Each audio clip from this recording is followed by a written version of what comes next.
Hi guys, na-miss nyo ba ang ating cooking video? And here's another recipe that I'm going to share with you, and this is my chicken adobo. So sa kumukulong mantika, magprito tayo or maggisa tayo ng sibuyas at bawang.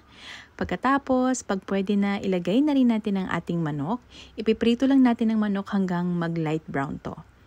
Kapag pwede na, maglagay na rin tayo ng suka. Idagdag natin ang paminta at syempre ang laurel leaves. After nun, pwede na rin tayong maglagay ng toyo. At syempre, konting tubig. At hindi mawawala ang fish sauce o ang ating patis. Halu-haluin lang maigi. Tapos pakukuluin lamang. Kapag kumukulo na, pwede na nating ilagay ang ating patatas. Hiniwa ko yung patatas ng maninipis, pero maluluto yan for about 5 to 6 minutes. Maglalagay na rin ako ng oyster sauce pandagdag lasa.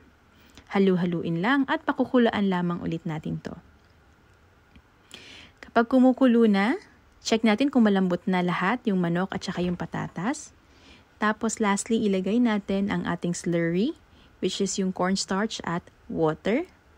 Tapos isisimmer lang natin hanggang sa lumapot yung sabaw. And there you have it. Our chicken adobo is ready. Very easy, very yummy, and I'm sure you're gonna love it. Yun lang. Enjoy. Bye!